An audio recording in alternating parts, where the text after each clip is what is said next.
Hey everyone, and welcome to The Explainer. Today, we're taking a sledgehammer to a massive, one-size-fits-all myth in the business world. For decades, the conventional wisdom was just simple, right? If you want to build a major tech company, you pack your bags and move to a handful of anointed startup capitals.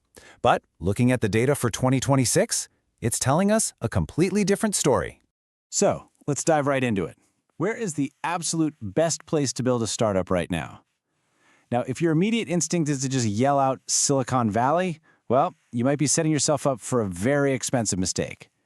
The reality is, the quote-unquote right city, it doesn't exist in a vacuum anymore. It entirely depends on two absolutely critical things: exactly what sector you're building in and exactly how you're funding it. To figure this all out, here's our roadmap for today. First, we'll look at the global startup map.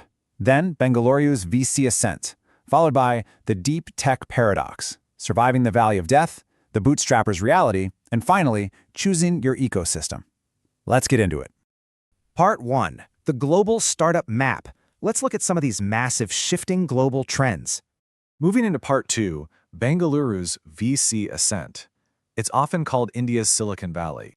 So to really grasp these shifting trends, we just have to look at the rise of the East.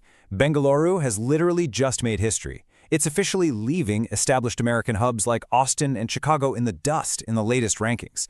I mean, just look at the sheer scale of the capital moving here. Between 2021 and 2025, startups in Bengaluru attracted a staggering $39 billion in venture capital funding. That's billion with a B. This isn't some speculative bubble. It's a massive, sustained injection of resources into a really maturing ecosystem. The actual mechanics driving that $39 billion are absolutely fascinating. Bengaluru boasts a 190% ecosystem growth rate that completely crushes the global average of 149%. Plus, it's home to 30 active unicorns. But the real game changer here is its AI dominance. It captures 58% of all AI startup funding in India. And listen to this. If you build there, the data shows you might see an exit, like an acquisition or an IPO, much faster. Startups there take an average of 8.2 years to reach a liquidity event, which is nearly 3 whole years faster than the global average. No way, right?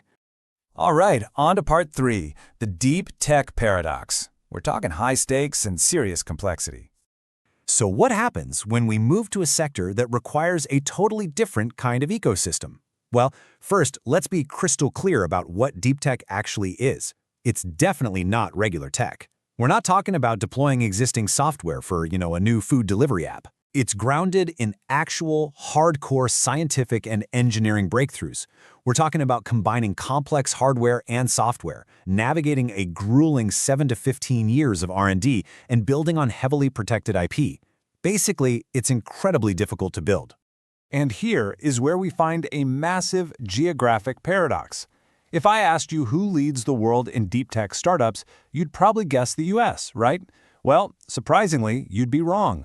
Europe actually leads the world in raw volume. They host over 6,100 deep tech startups, representing 45% of the global landscape, compared to North America's roughly 4,600. Which brings us to Part 4, Surviving the Valley of Death. Let's talk about funding bottlenecks. Now, there is a pretty dark side to Europe's sheer volume, because while they generate the most startups, they only capture a mere 17% of global deep tech funding. And this highlights a systemic threat known as the Valley of Death. It's basically a massive scaling bottleneck. When moving from Series A to Series B funding, the phase where you actually scale your technology, European startups have a pretty dismal 10% conversion rate. Meanwhile, their North American peers survive this Valley of Death at a rate of 24%. So connecting the dots on this data, the absolute crucial takeaway is that within Europe, capital density matters way more than just startup volume. Take Germany, for instance. Munich has fewer startups than Berlin, but look at the funding intensity. A deep tech startup in Munich averages $39 million in funding, compared to just $7 million in Berlin. Why is that? Well, it's because Munich is deeply integrated with heavy corporate aerospace and auto ecosystems that co-invest, whereas Berlin is historically rooted in that fast-paced consumer tech scene. And because private VC isn't always enough to bridge this massive valley of death, institutional public players have to step in. Entities like Bayern Capital and the high-tech Gründerfonds, or HTGF, are absolutely critical in Germany. They provide that highly necessary, patient capital that deep tech desperately requires to survive its long, grueling R&D cycles without just going bankrupt. But wait, there is one glaring exception in Europe. Stockholm. They have generated $25 billion in funding from a mere 99 startups. I mean, how is that even possible? Well, their tiny domestic market literally forces founders to build globally scalable products from day one. Combine that with massive R&D grants from Vinnova and recycled capital from huge exits, think Spotify, and you have an unbelievably efficient ecosystem. Okay, let's pivot the narrative pretty sharply here. We've been talking about billions of dollars and elite deep tech scaling. But what if you are completely independent? What if you're at day zero with zero VC funding, just trying to build something out of your own personal savings? That brings us to part 5, the bootstrapper's reality. This is all about building on a budget. To really understand this side of things, we look at the Mean CEO Index. This is a ranking built specifically for early-stage, budget-conscious female founders. Let's ground all these dense financial metrics into, human reality by looking at your burn rate, the exact amount of cash you spend each month just to keep the lights on. If you move to London to bootstrap, your monthly burn rate as a solo founder will easily hit 3,500 to 5,000 euros. In Lisbon, it's literally 1,400 to 1,800 euros. London might have the prestige, sure, but at the pre-seed stage, that prestige will absolutely destroy your financial runway in a matter of months. In Lisbon, you cut that burn rate in half. Plus, hey, you get much better weather. Runway is time, and time is a bootstrapper's most valuable asset.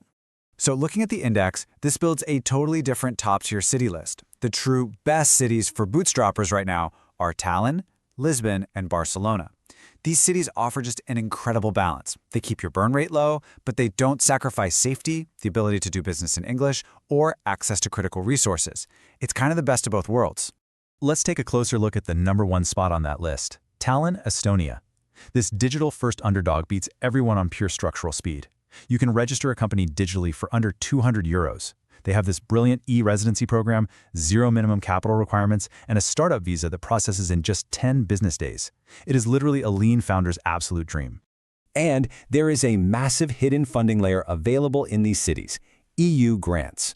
If you're a female founder bootstrapping in Europe and you aren't looking at non-dilutive funding, meaning cash that doesn't force you to give up a single percentage of equity in your company, you are absolutely leaving money on the table. Programs like Horizon Europe or Malta Enterprise can inject hundreds of thousands of euros into your runway, completely for free. Finally, part 6, choosing your ecosystem. It's time to make some strategic decisions.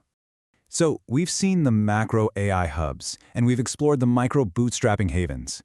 How do you practically apply all this data to your own startup journey? Well, here is your highly actionable standard operating procedure before you ever even think about signing a lease. Step 1. Calculate a hard ceiling for your monthly burn rate based on the runway you need. Step 2. Map out exactly what non-dilutive grants you can access in that specific region. And Step 3. Do a 30-day in-person pilot. Co-work there, talk to local founders, and really test the waters before you make a massive geographical commitment. I really want you to remember this powerful thought from the Mean CEO Index. Your city is not just a place to live, it is a business infrastructure decision. It is entirely a strategic choice. If you're building deep tech, you might really need Munich's corporate density. If you're an AI unicorn in the making, maybe Bangalore is calling your name. And if you're bootstrapping a lean software product, Tallinn or Lisbon is likely going to be your best friend. You've seen the data. We've decoded the ecosystems. So, looking at the global map today, what are you building and where does it truly belong?